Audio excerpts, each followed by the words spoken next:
ഒറ്റ ചോദ്യം, K C Venugopal, Satheesan അല്ലെങ്കിൽ രമേശ് ചെന്നിത്തല, ആരോ വേണം മുഖ്യമന്ത്രി? അതെന്താ കെ സി വേണുഗോപാലിനും രമേശ് ചെന്നിത്തലക്കും യോഗ്യത ഇല്ലേ? അപ്പോൾ യോഗ്യതയുടെ കാര്യം അളന്നു കഴിഞ്ഞാൽ വി ഡി സതീശൻ ഒരുപടി മുന്നിലാണെന്ന് തോന്നുന്നു. എന്തേ? ഇവർക്ക് ആർക്കും ഇല്ലാത്ത കുറച്ച് ക്വാളിറ്റീസ് വി ഡി സതീശനുണ്ട്.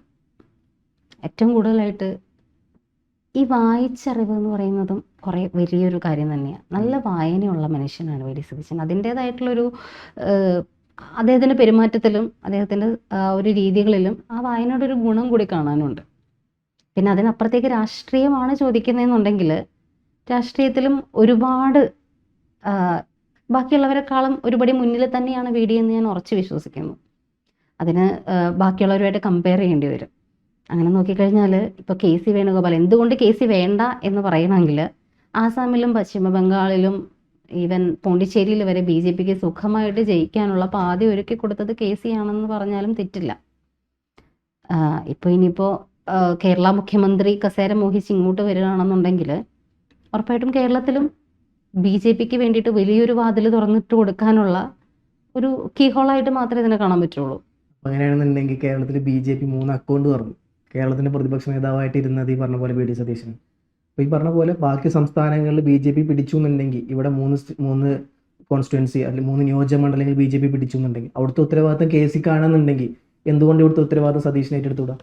സതീശൻ ഏറ്റെടുത്തുകൂടാന്ന് ചോദിച്ചാൽ ഒരു കാര്യം ചോദിക്കട്ടെ. ഈ ഒരു ഇലക്ഷന് മുന്നോടിയായിട്ട് 100+ സീറ്റുകളിൽ UDF അധികാരത്തിൽ വരുമെന്ന് നെഞ്ചുറപ്പോടെ പറയാൻ കെ സി വേണുഗോപാലിന് പറ്റിയിട്ടുണ്ടോ?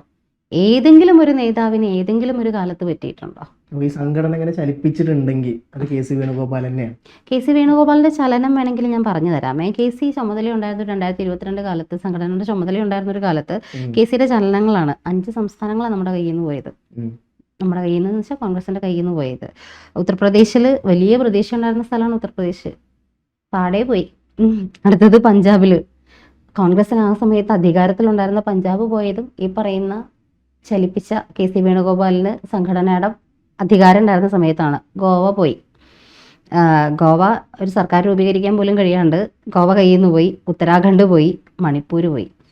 അവിടുത്തെ അവിടുത്തെ politics entirely different. North Indian politics എന്ന് പറഞ്ഞാൽ ഈ പറഞ്ഞ കുറച്ച് സൗത്തിലോട്ട് വരുമ്പോൾ കുറച്ച് ദ്രവീഡിയൻ കൾച്ചറാണ്. അവിടെ അങ്ങോട്ട് പോകുമ്പോൾ ആര്യൻ കൾച്ചറാണ്. ഈ പറഞ്ഞ പോലെ കുറച്ച് ഹിന്ദുത്വ സാധനം നടക്കുന്ന സ്ഥലങ്ങളാണ് അവിടേക്ക്. ഇപ്പോൾ വെസ്റ്റ് ബംഗാളായാലും പല സ്ഥലങ്ങളിലായാലും. അപ്പോൾ ആ ഒരു ഈ സിറ്റുവേഷൻ തമ്മിൽ എങ്ങനെയാണ് ഇത് കൂടി? വെസ്റ്റ് ബംഗാളിന്റെ ഒക്കെ കാര്യം പറഞ്ഞാലും ഒരുപാട് പ്രതീക്ഷ ഉണ്ടായിരുന്ന സ്ഥലങ്ങൾ, അല്ലെങ്കിൽ നിലവിൽ അവിടെ ഭരിച്ചുകൊണ്ടിരുന്ന സ്ഥലങ്ങളാണ് കയ്യിൽ നിന്ന് പോയതെന്ന് ഓർക്കണം. ഒരുപാട് ചാൻസ് ഉണ്ടായിരുന്ന സ്ഥലങ്ങൾ എന്ന് വെച്ചാൽ കപ്പിനും ചുണ്ടിനും ഇടയിൽ വെച്ച് പോയി എന്ന് പറയില്ല, അതുപോലെ പോയ സ്ഥലങ്ങളാണ് ഈ 5 എണ്ണം. അതിൽ 1-2 എക്സെപ്ഷണൽ കേസ് എടുത്താൽ പോലും ബാക്കിയുള്ളതൊക്കെ പോയത് നല്ല വൃത്തിയായിട്ട് തന്നെ അത് പോയത്. അല്ലാണ്ട് ഭയങ്കരമായിട്ട് ഈ പറയുന്നത് പോലെ കോൺഗ്രസ്സിന് അല്ലെങ്കിൽ ബി ജെ പിക്ക് ഭയങ്കര ആധിപത്യം ഉണ്ടായിരുന്നത് കൊണ്ട് മാത്രം കോൺഗ്രസിന്റെ കയ്യിൽ നിന്ന് പോയതല്ല. കോൺഗ്രസ് ഭരിച്ചുകൊണ്ടിരിക്കുന്ന സ്ഥലം വരെ കയ്യിൽ നിന്ന് പോയത് ഈ പറയുന്ന വേണുഗോപാലിന്റെ സംഘടനാ പാടവത്തിന്റെ ഒരു മികച്ച ഉദാഹരണമായിട്ടേ പറയാൻ പറ്റുള്ളൂ. അല്ലാണ്ട് ഇപ്പോൾ വി ഡി സതീശൻ ഈ ഒരു 5 വർഷം ശരിക്കും കോൺഗ്രസിൻ്റെ ഒരു 4 കാലയളവ് എടുത്ത് നോക്കിക്കഴിഞ്ഞാൽ, ഒരു 4 ഘട്ടമായിട്ട് നോക്കിക്കഴിഞ്ഞാൽ, ഉമ്മൻചാണ്ടി കഴിഞ്ഞിട്ടുള്ള സമയങ്ങളിൽ കോൺഗ്രസ് അങ്ങേയറ്റം അധപ്പതിച്ച് താഴെ ഒരു കരകയറ്റം ഉണ്ടാവില്ല എന്ന് കരുതിയ ഒരു സമയത്ത്, ആ സമയത്താണ് ഈ പറയുന്ന ഒരു റെസിസ്റ്റൻസ്, ഒരു വലിയൊരു പവറായിട്ട് വി ഡി സതീശൻ്റെ കയ്യിലേക്ക് ഈ സാധനം കിട്ടുമ്പോൾ കരുത്തരായിട്ടുള്ള ഒരുപാട് എതിരാളികൾക്കിടയിലേക്കാണ് പ്രതിപക്ഷ നേതാവ് എന്ന് പറയുന്ന ഒരു കസേരയിലേക്ക് ധൈര്യപൂർവ്വം അദ്ദേഹം കയറി ചെല്ലുന്നത്. അവിടെ മുതൽ ഇങ്ങോട്ടേക്ക് പ്രതിപക്ഷം എന്നുള്ളൊരു സാധനം ഉണ്ട് എന്നുള്ളൊരു വോയിസ് അല്ല, പ്രതിപക്ഷത്തിൻ്റെ ശബ്ദം ഉയർന്നു കേൾക്കാൻ തുടങ്ങിയത് വി ഡി സതീശൻ ഇരുന്ന ഒരു 5 വർഷക്കാലം തന്നെയാണ്. തിരിച്ചൊന്ന് പ്രതിരോധിക്കാൻ പോലും കൃത്യമായിട്ടുള്ള ന്യായീകരണങ്ങൾ ഇല്ലാണ്ടിരിക്കുന്ന സമയത്ത് ഇത്രയും പ്രതിരോധിച്ചുകൊണ്ട് അല്ലെങ്കിൽ അണികൾക്ക് ആത്മവിശ്വാസം കൊടുത്തോണ്ട് ഈ അവസാന സമയത്ത് 100+ സീറ്റിൽ അധികാരത്തിൽ വന്നില്ലെങ്കിൽ ഞാൻ വനവാസത്തിന് പോകും എന്ന് പറയാനുള്ള ഒരു കോൺഫിഡൻസ് ഉണ്ടല്ലോ, ആ ഒരു സാധനം മാത്രം മതി വി ഡി എന്തുകൊണ്ട് വി ഡി എന്നുള്ളത് പറയാനായിട്ട്. ഇപ്പോൾ തൊപ്പിയിട്ടിരിക്കുന്ന സമയത്ത് ആ തോൽവി, ഇപ്പോൾ ഞാൻ കഴിഞ്ഞ ദിവസം പറഞ്ഞതുപോലെ 96 ഇലക്ഷൻ പരാജയപ്പെട്ടപ്പോഴും ഈ പറഞ്ഞതുപോലെ VS അച്യുതാനന്ദൻ അന്ന് രാത്രി തന്നെ അദ്ദേഹം മാധ്യമങ്ങളെ കണ്ടു, അണികളോട് പറഞ്ഞു പരിശോധിക്കും, ആത്മപരിശോധന നടത്തി നമ്മൾ തിരിച്ചു വരും, ശക്തമായ പ്രതിപക്ഷമായി തന്നെ നമ്മളുണ്ടാകും, കുതിരക്കച്ചവടത്തിന് ഒരിക്കലും ഇല്ല എന്ന് ഉറപ്പിച്ച് പറയാൻ കാണിച്ച ഒരു ആർജവമാണ് പിന്നീട് LDFന്റെ സഖാക്കൾക്ക് കിട്ടിയ ഒരു പ്രചോദനവും തിരിച്ചവർക്ക് വരാനുണ്ടായിരുന്ന എല്ലാവിധ ഇതും കൊടുത്തത് VS അച്യുതാനന്ദൻ്റെ ആ വാക്കുകൾ തന്നെയായിരിക്കണം. പക്ഷേ അങ്ങനെ ഒരു വാക്ക് കൊടുക്കാനോ എന്തുകൊണ്ട് നമ്മൾ തോറ്റു എന്നൊന്ന് പഠിക്കാമെന്ന് പറയാനോ അല്ലെങ്കിൽ നമ്മൾ തിരിച്ചു വരുമെന്നുള്ളൊരു പ്രതീക്ഷ കൊടുക്കാനോ പോലും ഇപ്പം ഇരിക്കുന്ന പിണറായി വിജയന് പറ്റിയിട്ടില്ല. അന്നത്തെ ദിവസം മുങ്ങിയ ആ മനുഷ്യന് പിന്നെ കണ്ണൂർ അന്ന് വൈകുന്നേരം കണ്ണൂർ ഇത് പ്രസ് റിലീസ് നടത്തുന്നൊക്കെ പറഞ്ഞിട്ടാണ് ഇലക്ഷൻ ദിവസം രാവിലെ പോലും അണികളോട് പറഞ്ഞിരുന്നത്. പക്ഷെ വലിയൊരു തോൽവി ഉണ്ടായി കഴിഞ്ഞപ്പോൾ മിണ്ടാണ്ട് മാളത്തിൽ വിളിക്കാനേ പിണറായി വിജയന് പറ്റിയുള്ളൂ. പക്ഷെ അന്ന് ധൈര്യം കൊടുക്കേണ്ടിയിരുന്നിടത്ത് ധൈര്യം കൊടുത്ത് ഒന്നും അല്ലാണ്ടിരുന്ന കോൺഗ്രസ്സിന് VD സതീശൻ എന്ന് പറയുന്ന ഒരാൾ കൊടുത്ത ധൈര്യവും ഇപ്പോൾ VD സതീശൻ്റെ ഒരു കാര്യം മാത്രമായിട്ട് ഇപ്പോൾ ഈ ഒരു വിഷയത്തിൽ 100+ സീറ്റുകളെന്ന് ഉറപ്പിച്ച് പറഞ്ഞപ്പോഴും ഒരുപാട് പേര് കളിയാക്കി. പ്രവചനങ്ങൾ അത് നടക്കില്ല എന്ന് പറഞ്ഞവർ ഒരുപാടുണ്ട്. പക്ഷെ സതീശൻ ഇതിനു മുൻപ് നടത്തിയ പ്രവചനങ്ങളും അതായത് ഈ 5 വർഷ കാലയളവിൽ അദ്ദേഹം പ്രതിപക്ഷ നേതാവായിട്ട് കയറിയിട്ടുള്ള ആ കാലയളവിൽ അദ്ദേഹം നടത്തിയിട്ടുള്ള എല്ലാ കണക്ക് കൂട്ടലുകളും കൃത്യമായിട്ട് തന്നെ വന്നു. ഓരോ തെരഞ്ഞെടുപ്പിലും ഒരു തെരഞ്ഞെടുപ്പിൽ പോലും പിന്നോട്ട് പോകേണ്ടി വന്നിട്ടില്ല കോൺഗ്രസ്സിന്. ഇവിടെ തൃക്കാക്കര നടന്നപ്പോഴാണെങ്കിലും അദ്ദേഹം പറഞ്ഞ ഭൂരിപക്ഷം അതുപോലെ തന്നെയായിരുന്നു വന്നത്. ഇപ്പോൾ ചാണ്ടിയുമ്മൻ തെരഞ്ഞെടുക്കപ്പെട്ട ആദ്യത്തെ ബൈ ഇലക്ഷൻ നടന്ന ആ ഒരു ടൈമിലാണെങ്കിലും അദ്ദേഹം പറഞ്ഞു ഉമ്മൻചാണ്ടിയേക്കാൾ കൂടുതൽ കൃത്യമായ പ്രവചനങ്ങളാണ് അദ്ദേഹത്തിൻ്റെ. അത് പഠിച്ച് പറയാൻ പറ്റുന്നൊരു കഴിവ് നമുക്ക് ചെറുതായിട്ട് കാണാൻ പറ്റില്ല.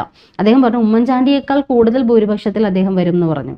33,000 ഉമ്മൻചാണ്ടിക്ക് കിട്ടിയിരിക്കുന്ന ഏറ്റവും വലിയ ഭൂരിപക്ഷം എന്ന് പറയുന്നത്.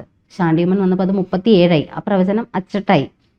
ഒരു പണിക്കര് കബഡി നിരത്തി പറയുന്നതിനേക്കാളും അച്ചട്ടായിട്ട് പ്രവചിക്കാൻ പറ്റുന്ന ആൾ അല്ലെങ്കിൽ ഉറപ്പ് പറയാൻ പറ്റുന്ന ഒരാൾ എന്ന് തന്നെ VD സതീശനെ നമുക്ക് പറയാൻ പറ്റുന്നത് അതുകൊണ്ടാണ്. ഇത് മാത്രമല്ല, ഇതൊക്കെ കോൺഗ്രസിന്റെ സിറ്റിംഗ് സീറ്റുകളാണ്. നിലമ്പൂർ ഒഴിച്ച് നോക്കുകയാണെന്നുണ്ടെങ്കിൽ പാലക്കാട് രാഹുൽ മാങ്കൂടത്ത് ജയിച്ച സ്ഥലമായിരുന്നു. അവിടെയാണ് ബൈ ഇലക്ഷൻ നടന്നത്, ജയിച്ചത്. തൃക്കാക്കര ഉമാ തോമസിന്റെ ഭർത്താവ് മരിച്ചതിന് ബൈ ഇലക്ഷനിലായിരുന്നു. അവിടെയും സ്വാഭാവികമായിട്ടും കോൺഗ്രസിന്റെ സീറ്റായിരുന്നു. നിലമ്പൂര് അവിടെ മാത്രം ചെറിയ വ്യത്യാസം. PV അൻവർ ആയിരുന്നു. അൻവർ അവിടുന്ന് രാജിവെക്കുന്നു. ആര്യാടൻ ഷൗക്കത്ത് നിൽക്കുന്നു. അപ്പം അതും കോൺഗ്രസിന്റെ സീറ്റ് നമുക്ക് പറയാം. ഈ നിലമ്പൂര് അൻവർ ആയിരുന്നു. വെറുതെ ജയിക്കുന്നല്ല പറഞ്ഞത്, ഇത്രേ ഉള്ളൂ. അതൊക്കെ സിറ്റിംഗ് സീറ്റാണ്. സിറ്റിംഗ് സീറ്റിൽ ജയിക്കും എന്ന് പറയാൻ ആർക്കും പറ്റും. ഭൂരിപക്ഷം ഉൾപ്പെടെ പ്രവചിച്ചുകൊണ്ടാണ് അദ്ദേഹം പറഞ്ഞത്. ഒന്നീ പറഞ്ഞ പോലെ അതിലൊരു സഹതാപ തരംഗം കൂടി. ഇത് ജനങ്ങളുടെ മനസ്സിന്റെ പൾസ് അറിഞ്ഞിട്ട് മാത്രം ഒരു നേതാവിന് പറയാൻ പറ്റുന്ന കാര്യമാണ്. അല്ലാണ്ട് സഹതാപ തരംഗത്തിൽ ജയിക്കുമെന്ന് പറയുന്നതിനപ്പുറത്തേക്ക് ഇത്രയും ഭൂരിപക്ഷത്തിൽ ഇത്രയും കൃത്യമായ കണക്കുകൾ പറയാനായിട്ട് ഈ മാധ്യമങ്ങളൊക്കെ എക്സിറ്റ് പോൾ എന്ന് പറഞ്ഞ് നമ്മൾ ഒരുപാട് കണക്കുകൾ പറഞ്ഞിട്ടുണ്ട്. അതിലൊക്കെ ആക്യുറേറ്റ് ആയിട്ടുള്ള ഒരു കണക്ക് പറയാൻ VD സതീശനെ പോലൊരു നേതാവിന് കഴിഞ്ഞിട്ടുണ്ടെങ്കിൽ അത് ജനമനസ്സുകൾ അറിയുന്നത് കൊണ്ടാണ്, ജനങ്ങളുടെ പൾസ് അറിയാവുന്ന നേതാവായതുകൊണ്ടാണ്. അല്ലെങ്കിൽ ഈ പറയുന്ന ഓരോ ഇത്രയും 102 ഈ ബാക്കിയെല്ലാം വിട്, ഈ സിറ്റിംഗ് സീറ്റുകളിൽ ജയിക്കുന്നു എന്നുള്ളത്. ഇപ്രാവശ്യത്തെ ഈ ഒരു തരംഗത്തിൽ 102 സീറ്റ് അതെന്ന് വെച്ചാൽ 100+ സീറ്റുകൾ ലഭിക്കുമെന്ന് ഉറപ്പിച്ച് പറയാൻ അദ്ദേഹത്തിന് പറ്റിയിട്ടുണ്ടെങ്കിൽ കൃത്യമായ പഠനം ഇല്ലാണ്ടാണോ പറഞ്ഞിട്ടുണ്ടാവുക? 100+ സീറ്റുകൾ കിട്ടും, അധികാരത്തിൽ വന്നില്ലെങ്കിൽ വനവാസത്തിന് പോകുമെന്ന് പറയാൻ പറ്റിയിട്ടുണ്ടെങ്കിൽ ഈ അൻവർക്ക നടത്തുന്ന പോലത്തെ പന്തയങ്ങളും അതുപോലത്തെ വാക്കുകളും അല്ല VD സതീശൻ പറഞ്ഞിട്ടുള്ളത്. അൻവർക്ക കഴിഞ്ഞ തവണയും പറഞ്ഞായിരുന്നു, ഇപ്രാവശ്യം പറഞ്ഞത് മുട്ടയടിച്ച് കമ്മലിട്ട് നടക്കുമെന്നൊക്കെ പറഞ്ഞു. അപ്പം അദ്ദേഹം പറയുന്നത് പോലെയുള്ള വെറും ഒരു പന്തയം വെപ്പല്ല VD സതീശൻ നടത്തിയിട്ടുള്ളത്. VD സതീശൻ്റെ പന്തയങ്ങൾ അല്ലെങ്കിൽ VD സതീശൻ്റെ വാക്കുകൾ അത്രയും കൃത്യമായിട്ട് ആക്യുറേറ്റ് ആയിട്ട് പഠിച്ചിട്ടാണ്. ഇത് ഈ ഇലക്ഷൻ ചൂടൊക്കെ വരണതിന് മുന്നേ തന്നെ അദ്ദേഹം പറഞ്ഞ കാര്യമാണിത്. 100+ സീറ്റുകളിൽ തന്നെ അധികാരത്തിൽ വരും. അത് അത്രയും ചങ്കുറപ്പോട് കൂടി വെല്ലുവിളിച്ചുകൊണ്ട് പറയണമെന്നുണ്ടെങ്കിൽ അത്രയും ഗ്രൗണ്ട് ലെവൽ വർക്ക് അദ്ദേഹം നടത്തിയിട്ടുള്ളത് കൊണ്ടാണ്. പ്രതിപക്ഷ നേതാവായിട്ട് വെറുതെ ഇരുന്നിട്ട് കളിച്ചതല്ല. എല്ലാ മണ്ഡലത്തിലും ഇറങ്ങിച്ചെന്ന് ഓരോ ആൾക്കാരുടെയും മനസ്സറിഞ്ഞുകൊണ്ട് പ്രവർത്തിച്ചതിൻ്റെ ഉറപ്പിൽ തന്നെയാണ് അദ്ദേഹത്തിന് അത് പറയാൻ പറ്റിയിട്ടുള്ളത് 100+ സീറ്റ് എന്നുള്ളത്. പിന്നെ എന്തുകൊണ്ടാണ് അപ്പോൾ പിന്നെ രമേശ് ചെന്നിത്തല കാര്യം വരുമ്പോൾ മാത്രം ഈ ഒരു വിയോജിപ്പ് സ്റ്റിൽ കീപ്പ് ചെയ്യുന്നത്?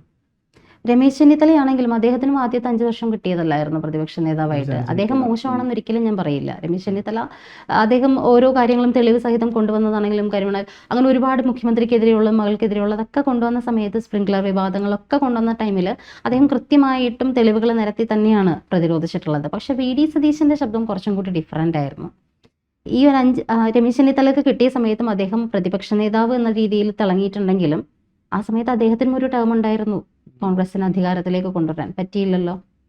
പണിയെടുത്ത് അധികാരത്തിലേക്ക് കൊണ്ടുവന്നത് സതീശനാണ്. അപ്പോൾ ഗാലറിയിൽ ഇറങ്ങി കളിച്ച ഒരാൾ, ഇത്രയും കളിച്ച ഒരാളെ മാറ്റി നിർത്തിയിട്ട് കളി കഴിയുമ്പോൾ അടുത്ത ആൾ വന്ന് കയറുന്നതിനോട് അത് ശരിക്കും നെറുകേടാണ്.